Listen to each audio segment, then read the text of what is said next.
Bonjour, merci d'être au rendez-vous, ce thé au café du samedi, avec une invitée que je rencontre pour la première fois. Tout feu, tout flamme, FF.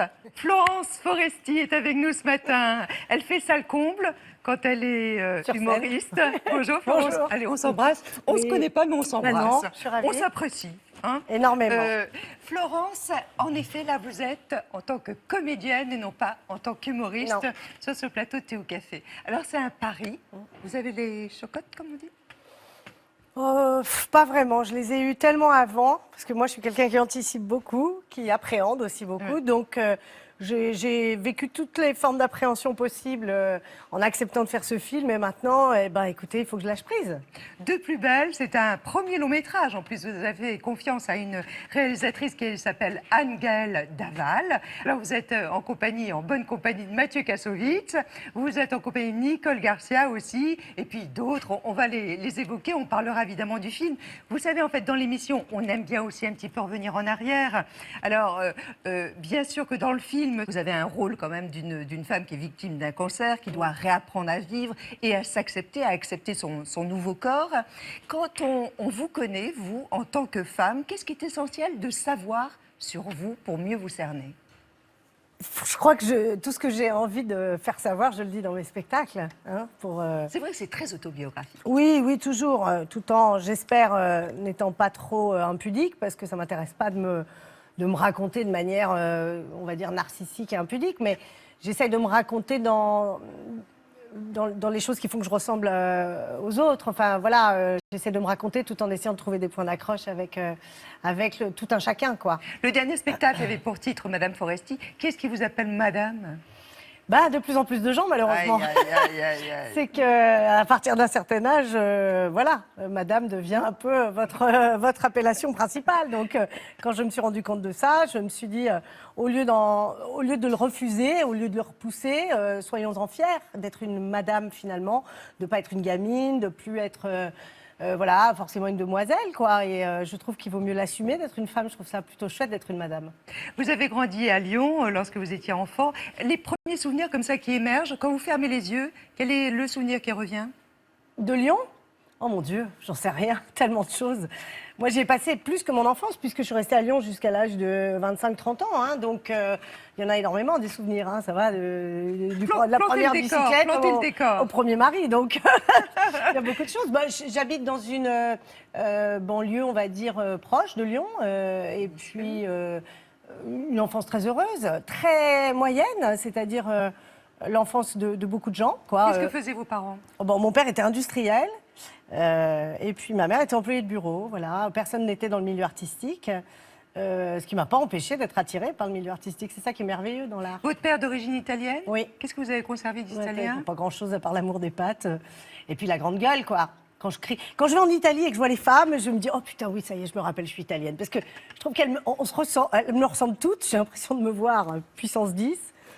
Et puis elles sont fortes. Je trouve que les Italiennes, elles sont fortes.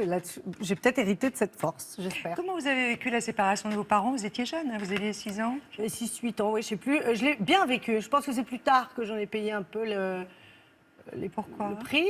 Parce que je pense, pour le faire vivre moi-même à ma fille, que ça ne laisse pas... ça laisse des traces. Mais sur le moment, j'étais plutôt contente, moi, d'avoir 2 appartements, 2 Noëls, 2 anniversaires. C'était très partagé? Non, c'était pas très partagé parce qu'à l'époque, ça se faisait très avec peu. votre mère. Oui, j'étais avec maman, mais ça m'allait très bien. Ça m'allait très bien. Maman était géniale. Ma mère est une mère extraordinaire, donc j'étais très, très heureuse. Vous avez une sœur aînée. Est-ce que vous regrettez de ne pas avoir eu de frère? Oh, pas du tout. Pourquoi donc? Non, j'adore ma sœur. Non. Des frères, j'en ai tout autour de moi parce que j'ai eu beaucoup de copains, beaucoup d'amis garçons, toujours aujourd'hui. Donc je m'en suis fabriqué des frères.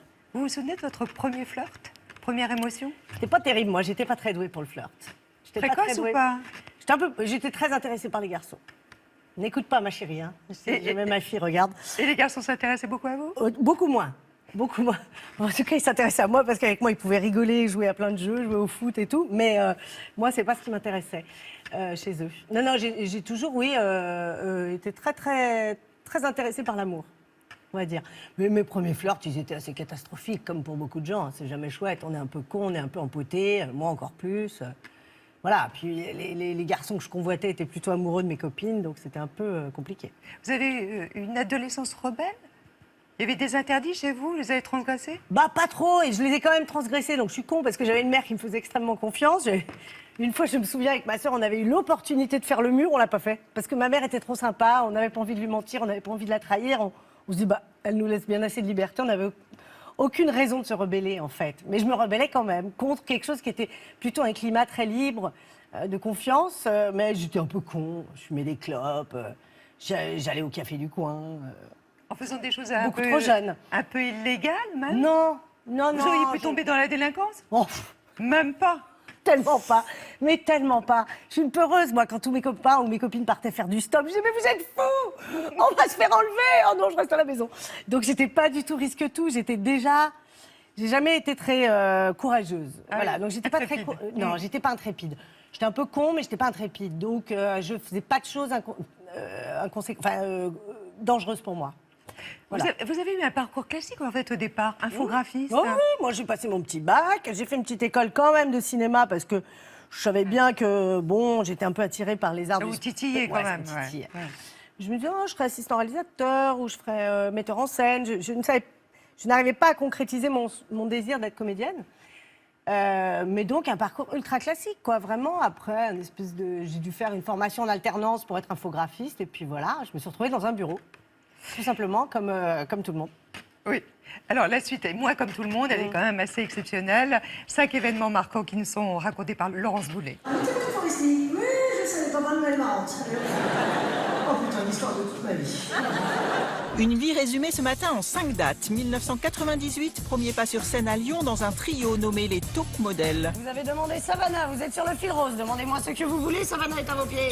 Puis vous vous lancez en solo et êtes accueilli à Paris au célèbre Point Virgule. Le point virgule, ça a été le pourquoi de je suis montée à Paris, quoi. 2004, les années télé, vous devenez l'amuseuse cathodique de l'émission de Laurent Ruquier, On a tout essayé. Vous choisissez de vous déguiser et les téléspectateurs sont emballés. Qui a eu cette idée lamentable, j'aimerais savoir? Monsieur Chirac. Oh là pour Jaco. Bravo. De Dominique Pipeau à Anne-Sophie de la Coquillette, en passant par Brigitte Labimbo, vos personnages devenus cultes font grimper votre cote de popularité.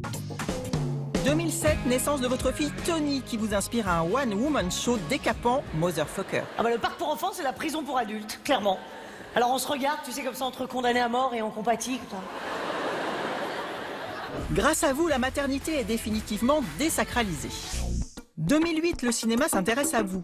Premier grand rôle dans King Guillaume, un film signé Pierre-François Martin Laval. Et quand vous dites roi, par exemple, c'est roi comme dans les magazines. Puis vous participez au scénario d'Hollywood, dans lequel vous jouez aux côtés de Jamel Debbouze. In the nose. 2,3 millions de spectateurs, une belle performance. 2012, l'Amérique continue à vous fasciner et vous décidez de créer un grand show à Bercy, la Foresti Party. Après les paillettes, retour à la sobriété avec une Madame Foresti qui a mûri. Mais vous nous avez fait un peu peur. Je suis désolée, hein, si vous étiez venu pour vous marier, vous avez frappé la mauvaise porte. Ah non, c'est une connerie, vous êtes gentil. Sans doute pas tant que ça quand on voit le public conquis. Faire rire Florence Foresti, c'est bien l'histoire de votre vie. Lequel vous aimeriez revivre de ces 5 moments de votre vie? Oh, bah, l'arrivée à Paris. Les débuts, c'est comme en amour, c'est merveilleux. Les débuts, c'est la passion, c'est... Et en même temps, c'était dur. Hein. J'étais très seule, j'avais peur, tout quitté. j'imagine. Comment? Non, Paris, vous Ah non, peur. pas du tout. Non, mais j'étais pas une petite chose. J'avais 30 ans quand même. Enfin, j'y suis allée. Vraiment, j'avais un petit appartement, tout allait bien. Hein. J'avais un boulot, puisque on m'avait proposé de jouer au point virgule, ce qui était une aubaine incroyable au moment où on me l'a proposé. Donc, non, je prenais aucun risque. Mais oui, je pense que c'est les moments les plus fascinants. Et c'est surtout les moments où j'ai le plus travaillé. Et j'adore le travail. Et quand on grandit, qu'on mûrit, qu'on vieillit, on a de plus en plus peur, on fait moins de choses, on est plus sélectif, on est plus... Et alors qu'à 25 ans, 30 ans, on se lance à corps perdu dans tout ce qu'on nous propose, d'abord parce qu'on n'a pas le choix, il faut. Donc je jouais énormément, je faisais la télé plus le spectacle, et sans me poser de questions. Et finalement, là où je suis le plus heureuse, c'est quand je joue le plus. Voilà, donc je pense que c'est ces années-là qui font que j'ai été très heureuse. Vous avez l'impression de vous freiner aujourd'hui? Ah oui, clairement, oui, je suis sûre. En raison de l'âge? Pas de l'âge, Ou de la mais notoriété. de la peur qu'il y a à l'âge, je trouve. Bon, déjà que j'étais, comme je vous l'ai dit, pas très courageuse, mais en plus, en vieillissant, on devient oui, en tout cas, moi, après, il y a des gens qui se libèrent. Moi, je deviens, oh, qu'est-ce que va penser ma fille si je fais ça mais si je pars là, je vais quitter ma fille 4 mois. Bon, vous remarquerez que c'est très lié à ma c'est toujours fille. centré, oui. Bah oui, oui, oui. Qu'on le veuille ou non, quand on est une mère, on n'a plus la même liberté de parole et de mouvement que lorsqu'on a 25 ans. Vous dites aujourd'hui, c'est le rôle de ma vie, être mère. Bah, en tout cas, c'est celui où j'ai le plus de responsabilités. C'est celui où je ne peux pas me planter. Je peux me planter dans à peu près tout, peu importe. Mais celui-là, j'aimerais pas trop me planter. J'aimerais pas trop ni lui faire du mal, ni mal la préparer à la vie, cet enfant. Donc, évidemment, je suis obligée dans toutes mes décisions de l'intégrer. Est-ce que ça vous a appauvri votre imaginaire ou au contraire, ça l'a Pas du boosté? D'une part, ça l'a boosté parce qu'elle a quand même été, enfin en tout cas l'expérience de la maternité, ça a été à l'origine de Motherfucker, un de mes meilleurs spectacles sans aucune toute modestie gardée. Non, parce que j'ai un regard aussi sur mes 3-4 spectacles et je suis capable, je pense, de savoir lequel était le plus abouti. Et celui-là en fait partie des meilleurs. Et donc, elle n'a pas du tout freiné ma créativité. Au contraire, elle l'a ouvert à d'autres choses. Et même lorsqu'elle, je dirais, la maternité, lorsqu'elle elle réduit vos choix ou elle vous remet des priorités, c'est pas si mal. Ça vous empêche aussi, c'est un garde-fou aussi. C'est un cadre. C'est un cadre, ça vous empêche aussi de faire des choses qui seraient peut-être faites pour des mauvaises raisons ou qui seraient peut-être totalement superflues. De quoi vous êtes le plus fier? Bon, mon parcours professionnel, c'est vrai que je suis très fière. Je suis fière de mon parcours professionnel jusqu'à aujourd'hui parce que je suis fière d'avoir fait des choix qui sont en accord avec mes valeurs. Donc, je n'ai à rougir de rien et déjà, ça, c'est pas mal. Comment vous choisissez un film? Alors là, je n'ai aucune stratégie et je suis très émotive et je suis très... je me fonctionne au coup de cœur, comme tout dans ma vie.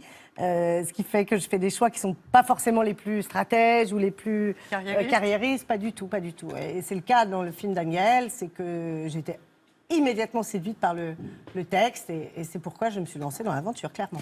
D'autant que ce rôle, il est sur mesure. Il a vraiment été bâti pour vous. Oui, c'est ce que m'a dit la réalisatrice, c'est qu'elle a pensé à moi immédiatement. Après, il aurait pu aller à fois. C'est la première fois qu'on pensait à moi. Oui. Non. Qu'on écrit. Non, un rôle on m'a déjà écrit des rôles, je pense. Mais après, vous savez comment ils sont. Enfin, non, vous savez peut-être y a pas la légende comment après. sont les gens de cinéma, voilà. Mais on les écrit pour vous, puis finalement, ça marche avec plein d'autres. Et tant mieux, tant mieux. Je veux dire, les acteurs sont faits pour être interchangeables. La plupart du temps, bien sûr que parfois on a quelqu'un en tête, on ne veut pas en déroger, mais enfin quand même, ce rôle-là aussi aurait pu être joué par quelqu'un d'autre, ça aurait été bien moins bien. Mais... Vous pensez que vous êtes interchangeable entre comédiennes? Pas moi. Qu'on se le dise. Non, je suis très interchangeable parce que souvent, parfois même, je refuse des rôles en me disant, mais non, ça c'est pour machine. Elle serait tellement mieux. Non mais vraiment. Non mais c'est pas mal. Je vous jure. Mais parce que parfois, quand je vois que je peux rien apporter au rôle et qu'il y a tellement de bonnes actrices, et je suis la première à être leur spectatrice d'ailleurs, à les admirer, je me dis, mais ça, c'est pas du tout un rôle pour moi. Une telle la fera bien mieux. De plus belle, qu'est-ce qui vous a séduit en Lucie? Alors, le personnage de Lucie, ce qui m'a séduit, c'est le rapport qu'elle a à son corps, à ses complexes, et puis à sa famille aussi. Ça m'a intéressée parce que moi, j'ai pas du tout une famille comme elle. Lucie, dans le film, elle a une maman qui est assez dure, elle a une fratrie... Autoritaire. Ouais, très. Mais ça, je suis tombée des nues parce que ma mère, c'est tout l'inverse. Mais ça m'intéresse, cet aspect, parce que apparemment, c'est plus courant qu'on ne le pense. Moi, j'ai eu une mère très aimante.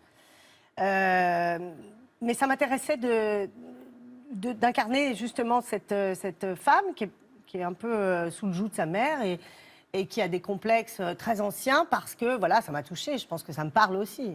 J'ai eu aussi ma part de complexe. Est-ce que vous pensez que le regard sur ceux qui sont victimes d'un cancer aujourd'hui s'est modifié, a changé? Je pense qu'il est en train de changer. Déjà parce qu'on peut dire le mot cancer sur un plateau de télé, ce qu'on m'a déconseillé de faire pour la promotion de ce film, et je vais justement m'efforcer de dire cancer tout le temps, parce que je pense qu'en apprivoisant les choses, on permet de libérer la parole des malades et de la famille des malades et des proches des malades, parce que c'est vrai que si on joue tous à l'autruche, évidemment que ça n'encourage pas les malades à se confier ou la fameuse victime d'une longue maladie. Vous savez. Oui, c'est ça, voilà, victime d'une longue maladie. Elle n'a pas une rhinopharyngite. Donc, elle a clairement un cancer comme des millions de gens. Et moi, je préfère affronter les choses de manière générale plutôt que les contourner pour les combattre. On regarde la bande-annonce. On dit qu'il y a que les gens beaux qui se regardent, c'est pas vrai. Il y a que les gens qui s'aiment pas qui se regardent. L'hôpital, c'était pas pareil. J'étais moche dehors, dedans, ça correspondait. Là-bas, plus t'es cassé, plus on t'aime alors. Eh ben, ça n'a pas dû être facile pour tes docteurs.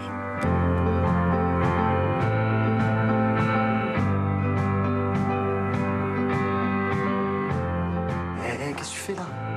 Tu peux pas comprendre, je suis désolée. Excuse-moi. La vie, c'est une vaste blague. Alors, s'il te plaît, Loulou, tu ne prends que ce qui t'amuse et tu arrêtes de te faire chier avec le reste.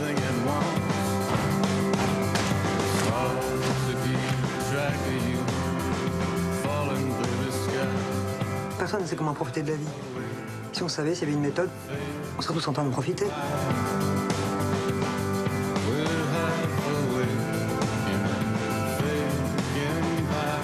Prenez tout ce qui vient, sans juger.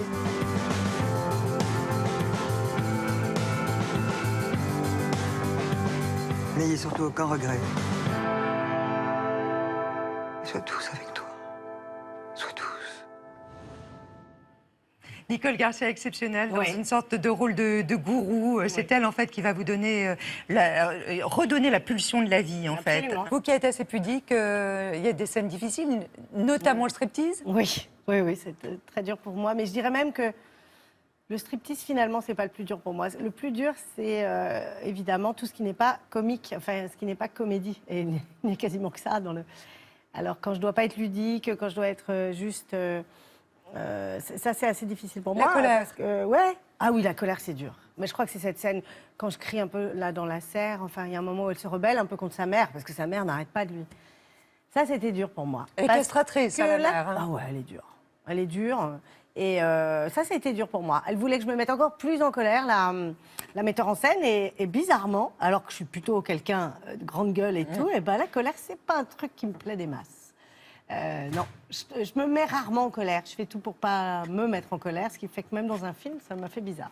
Alors, on vous a vu beaucoup parodier du temps Ouais. de Ruquier, avec des grimages, avec des perruques. Là, on vous retrouve avec des perruques Mais- thérapeutiques.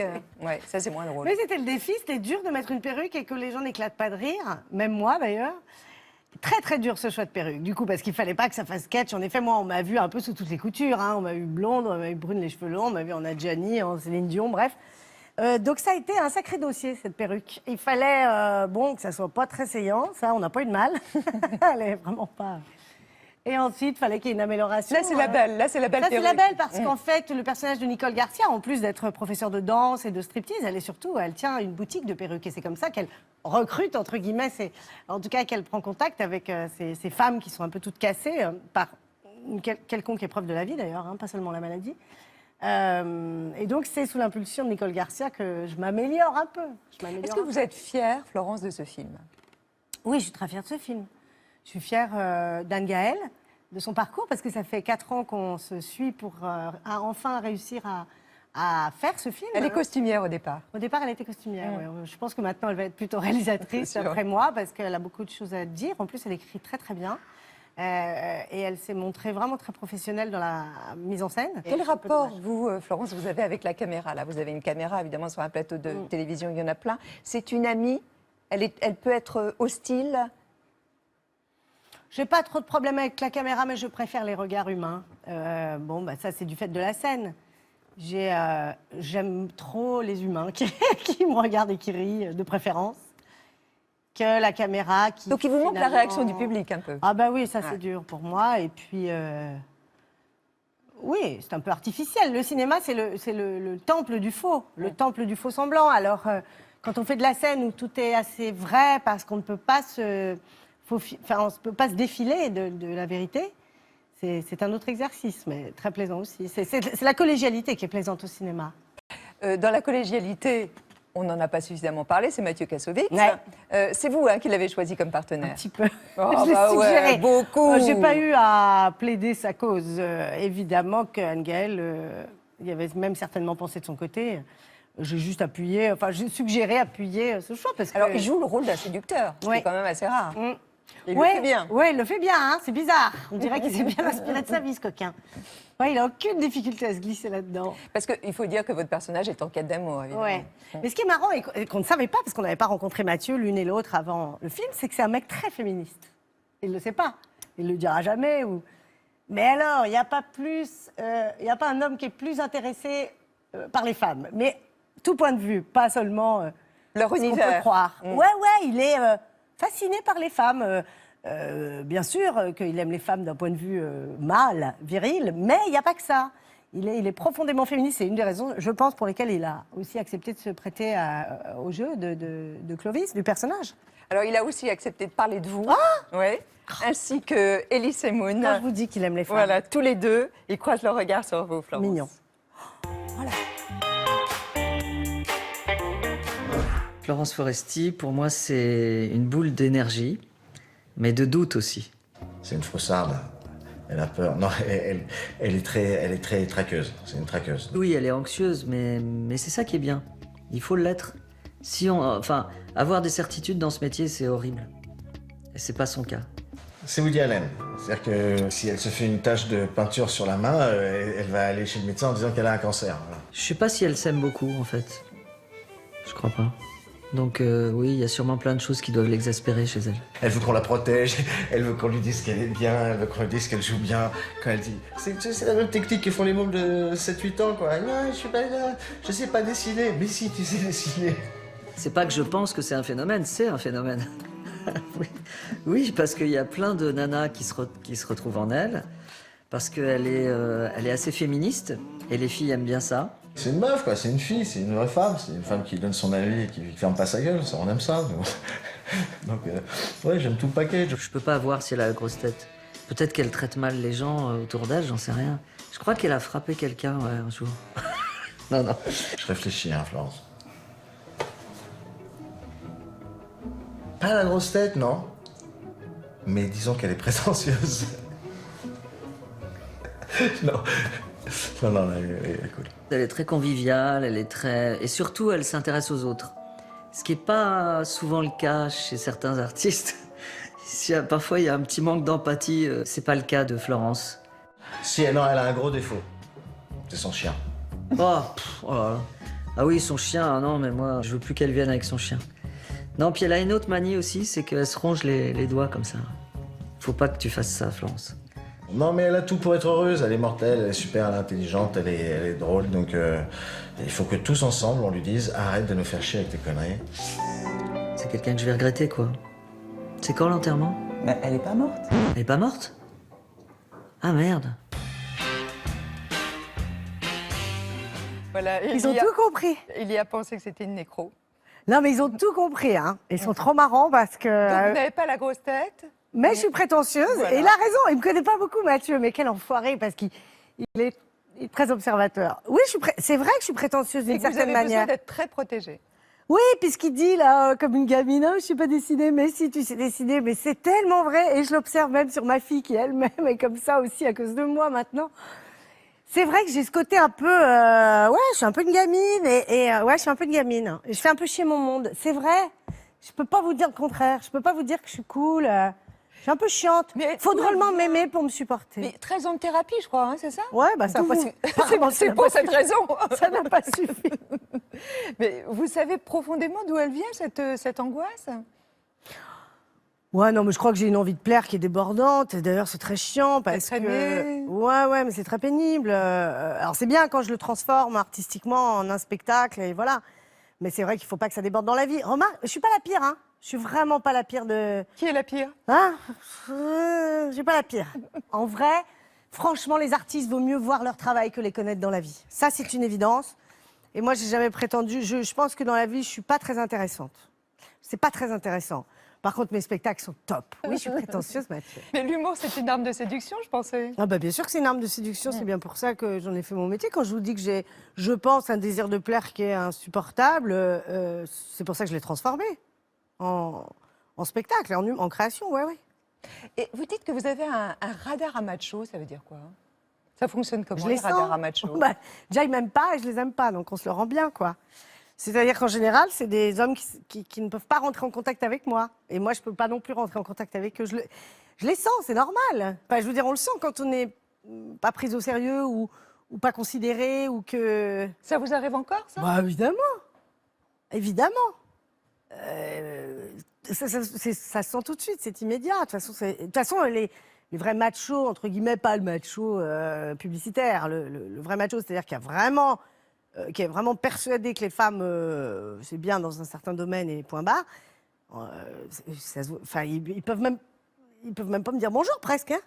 Enfin, je les dégoûte, mais je les rebute. Vous êtes très engagé dans la défense des droits des femmes, l'égalité, la parité.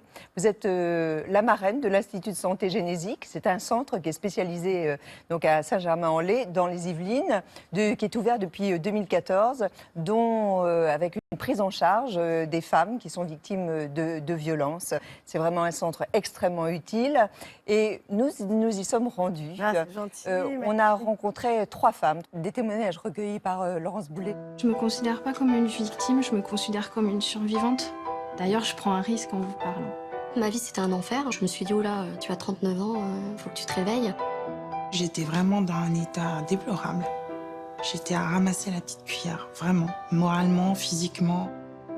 Victimes de violences conjugales, ces 3 femmes ont un jour décidé de franchir la porte de l'Institut de santé génésique, créé par Frédéric Martz et le docteur Pierre Foldès, pionnier de la réparation chirurgicale des excisions. L'idée, c'était d'essayer de bâtir quelque chose qui réponde d'abord à toutes les formes de violence et un dispositif dans lequel on va apporter absolument tout ce dont les femmes ont théoriquement besoin. Sévices physiques et psychologiques, viols, inceste, harcèlement. Le centre apporte une aide à la fois médicale et juridique aux femmes en détresse. Ça fait 10 ans que je subis des violences conjugales. On va dire que la violence physique, on la sent même plus. C'est-à-dire, quand on va nous frapper, on la sent même plus. C'est plus la violence psychologique, qui est comme une toile d'araignée. Et celle-là, elle est invisible. Nous, comme on est à l'intérieur, justement, je crois que c'est ce qui nous fait le plus mal, c'est qu'elle soit invisible aux yeux des autres. Nous, on a l'image de fou, de déséquilibré, de quelqu'un qui n'est pas bien dans sa peau. Mais quelque part, si on n'est pas bien dans sa peau, c'est une conséquence de ce qu'on vit. Et lui, bien sûr, il va arriver, il va pouvoir parler, il va avoir une aisance, un peu comme un gourou. Et on va le suivre, lui, parce que c'est un grand manipulateur, et nous, on va pas nous suivre. C'était beaucoup de violences psychologiques, physiques, une gifle, vous pardonnez. Voilà, au bout d'un moment, non, c'est pas possible, il faut que ça s'arrête. Le père de mes enfants n'accepte pas la séparation, donc c'est très compliqué déjà. Bon, actuellement, il est incarcéré. Normalement, je vais avoir une ordonnance de protection. Comme on dit, c'est on protège la personne. Une seule personne m'a détruite. Et c'était la personne à laquelle je faisais le plus confiance et à qui j'avais tout donné. Voilà. Sans une claque, sans un bleu. C'était une violence verbale avec sans arrêt être rabaissé, critiqué. En plus, à l'époque, je travaillais avec lui. Donc c'était du non-stop, en fait. Je suis devenue sa cible. J'étais son objet. Et puis quand lui, il allait mal, en fait, c'était moi le déversoir, je sais pas très bien comment on dit, de son mal-être. Il est rentré en pleine nuit, très alcoolisé et extrêmement agressif. Et en fait, là, cette fois-ci, j'ai su que c'était la fois de trop. Et ce soir-là, je me suis dit, il va pas me foutre une claque, il va me tuer directement. Donc oui, j'ai été obligée d'appeler la police et de fuir à l'hôtel en pleine nuit avec mes 2 enfants et mon chien sous le bras. Je remercie Florence Foresti. Je trouve ça bien qu'une femme aussi connue qu'elle et qui n'hésite pas à la dérision pour faire passer ses messages soit impliquée. Je suis vraiment ravie que ce soit cette femme qui soit marraine. Pour les femmes qui fréquentent l'Institut, c'est super positif. Et donc, vous venez de donner du temps, de l'argent. c'est surtout eux qui donnent du temps. Hein. Nous, c'est facile d'être marraine, porte-parole. Je dis pas c'est nul et tout, mais eux, ils donnent vraiment leur temps. Frédéric Martz, Pierre Foldès et tous les bénévoles de l'Institut, c'est eux qui donnent du temps. Qu'est-ce qui vous a intéressé dans ce centre? Moi, c'est vrai Parce qu'il y en a tant d'associations. Oui, il y en a tant. Alors, ce qui a fait les différences, c'est vrai que c'est ma rencontre avec Pierre Foldès, parce que c'est quand même une histoire d'humain, tout ça, parce que des demandes, on en reçoit beaucoup, des causes, il y en a tellement. On a envie d'aider tout le monde, on voudrait d'ailleurs. Donc, eh bien, ça se fait par voilà, la rencontre humaine. Et la rencontre humaine, moi, elle a eu lieu il y a de nombreuses années avec Pierre Foldès sur un plateau de télé. J'ai été admirée, j'admirais et j'ai été subjuguée par son combat, parce qu'un homme qui se bat pour les femmes, c'est pas si souvent. Donc voilà, ça m'a Contre l'excision, contre la l'excision, fibulation. voilà, qui est un sujet ultra tabou, qui est voilà, donc qui prenne ce sujet à bras le corps et qu'il en fasse son sacerdoce, c'est énorme, quoi. Enfin, ça m'a beaucoup touchée. Donc évidemment, quand il a voulu étendre son aide aux femmes par cet institut, je suis restée à ses côtés, évidemment. Mais c'est la moindre des choses, c'est le moindre des efforts qu'on puisse faire. Vous avez connu l'emprise d'un homme? Oh non. Par contre, je connais, enfin, je suis touchée de près par le problème. Et on voit bien que ce sont souvent des femmes très fortes, très intelligentes, très puissantes. Elles n'ont peut-être pas l'indépendance suffisante pour fuir, et c'est très compliqué, ça, mais ça arrive vraiment à tout le monde. Comment vous transmettez vos valeurs féministes à votre fille? Oh bah, il suffit de me voir vivre, hein, je crois. Je ne fais pas des grands discours. Hein. Elle voit sa mère. Vous ne craignez pas qu'elle prenne le contre-pied? Oh bah, si elle le prend, tant pis, tant mieux. Enfin, je veux dire, elle a sa vie. Je ne vais pas en faire un petit clone. Je ne veux pas l'influencer à ce point. Mais les valeurs féministes, elles se transmettent dans l'éducation de manière très naturelle. Ma mère, elle n'était pas militante, mais de par ses ambitions, de par la place qu'elle se donne dans le couple, ou la place qu'elle se donne dans la famille, ou en tout cas, et la place qu'elle donne au travail, et à l'éducation des enfants, bon ben voilà, les valeurs, elles se transmettent comme ça. Hein. Sûr, si vous avez une mère qui vous dit sois belle et tais-toi, bon bah ça va être compliqué. Mais si on a une mère qui vous dit sois heureuse, ma fille, et ne te laisse pas dicter, voilà, ne te laisse pas dicter les choses, bon bah il y a aucun problème. Votre compagnon, il partage vos convictions? Il partage tout, le pauvre. Il partage mes convictions, ma vie. Vous dites on est fusionnel. Oui. Ouais. Oh, quand je dis on est fusionnel, j'exagère, on n'est pas fusionnel, mais comme on travaille ensemble et qu'on vit ensemble, ça fait beaucoup. C'est pour ça que je parle de fusion. Mais on n'est pas fusionnel, on est juste très liés. Très liés. C'est un danger de travailler ensemble? Ah non, moi j'adore ça. Moi j'adore ça. Moi je ne sais pas faire, je rentre à la maison et je ne sais pas ce qu'a fait mon mari et je lui raconte ce que j'ai fait. Alors ça, ça me gonfle, la vie est trop courte. Moi, oui, je partage tout.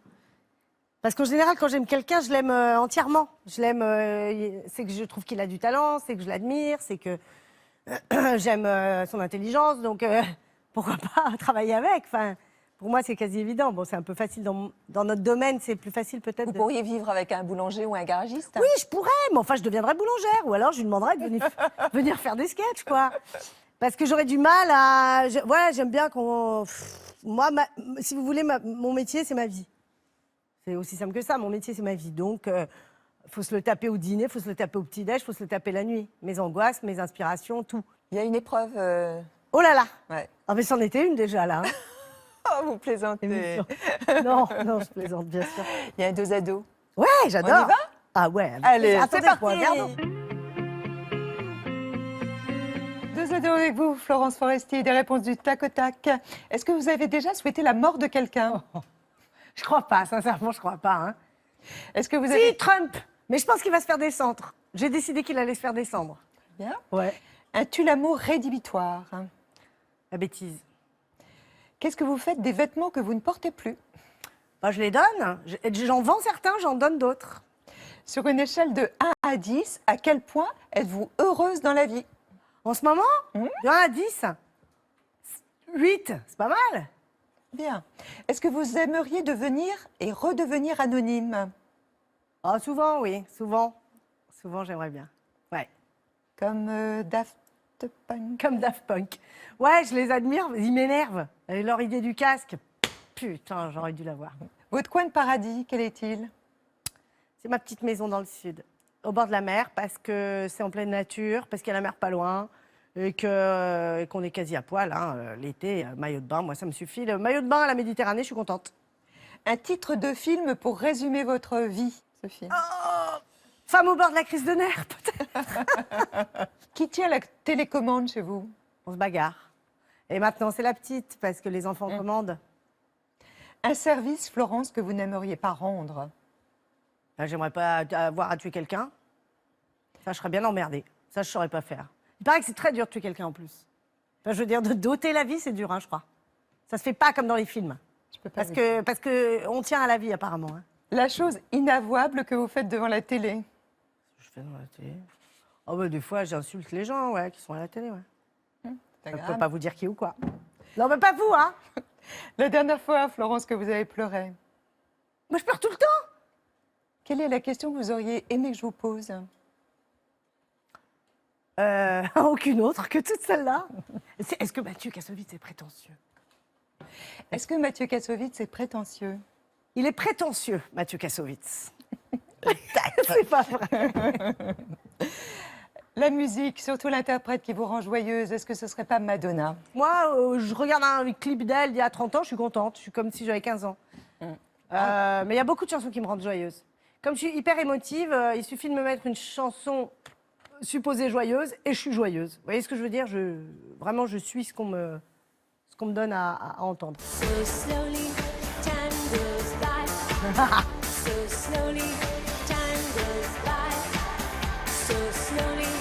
Elle est trop mignonne quand même. Elle est quand même trop mignonne. Je l'aime encore, hein. Vous avez dansé sur Madonna, sur Beyoncé. Pour les sketchs, quoi. Pour les parodies. Oui, c'est une bonne excuse, hein. C'est une bonne excuse. Ouais. Vous aimez ça? Ah oui, j'adore danser. J'adorerais danser. Bouge ton corps, bouge ton corps. Ouais, bouge ton body. On a de moins en moins l'occasion de danser en vieillissant. Donc c'est pour ça qu'on est humoriste, on en profite. Vous n'allez plus en boîte? Ah bah non. Vous allez en boîte, Catherine, vous? Avec votre fille, vous devriez aller en boîte bientôt. Oh, elle a 9 ans. Je ne peux pas l'emmener en boîte. Il est grand temps. Mais c'est vrai que quand elle aura 14 ans, je peux aller l'espionner, me cacher et danser. Pourquoi pas? Très bonne idée. Timothy Archer, exposé sur le plateau Théo Café. Il expose jusqu'au 18 mars à la galerie Claire Corsia, à Paris dans le 3e, rue Saint-Martin. Dans ses toiles, le totem, l'animal, le mythe se côtoient pour constituer donc une fable. C'est ainsi qu'il définit son art, Timothy Archer. Vous serez où mercredi? Où je serai mercredi? Ouais. Ben, je serai chez moi. Non. Oui, je serai chez moi en train de faire un gâteau avec ma fille ou en train de l'amener à son cours de danse, quoi. Vous ne serez pas au cinéma? Bah non, ça sert à rien. Enfin, je l'ai vu déjà, j'irai le revoir peut-être un jour, mais j'aime pas trop me voir au cinéma, donc je vais éviter. Par contre, je serai, je pense, aux côtés d'Anne-Gaëlle Daval pour la soutenir et pour qu'on se boive une petite coupe de champagne en pensant et en célébrant la sortie du film. C'est une grosse pression, hein? Oui, c'est une grosse pression, mais moi, j'apprends à lâcher un peu. À relativiser? Ouais. Bon, très bien. Ouais. Ça n'est que du cinéma. Vous qui aimez tant les avions, il y en avait même un. Ah ouais, l'avion de Barbie. Ouais. On va recevoir 2 aventuriers, 2 hommes qui ont fait le tour du monde sans une goutte de carburant à l'énergie solaire. Oui, Bertrand Piccard et André Borschberg, ils seront présents sur le plateau Théo Café demain 7h. Merci beaucoup Florence. C'était la première fois, j'espère que ce ne sera pas la dernière. Ah non, certainement pas. Ah, vous reviendrez? Bah oui, on est trop bien ici, bien sûr. Je vais revenir. Avec grand plaisir si vous m'acceptez. Avec grand plaisir aussi. L'émission, elle est rediffusée cette nuit. Vous êtes insomniaque, vous? Non, je ne suis pas insomniaque. Vous dormez bien, ça va? Je dors pas terrible, mais je ne suis pas insomniaque à proprement parler. Bon. Vous pouvez la revoir aussi sur plus.fr et puis évidemment sur les réseaux sociaux. Vous pouvez la revoir aussi sur Twitter ainsi que sur notre chaîne YouTube. Portez-vous bien surtout. Vous aussi, merci beaucoup. Merci de m'avoir reçu. Vous embrassez votre fille? Oui. De toute façon, c'est ce que j'allais vous dire. Je n'ai pas besoin de vous le demander. On se retrouve demain pour un nouveau Théo Café. Au revoir, merci. Allez, on va faire un petit selfie ensemble. Ouais.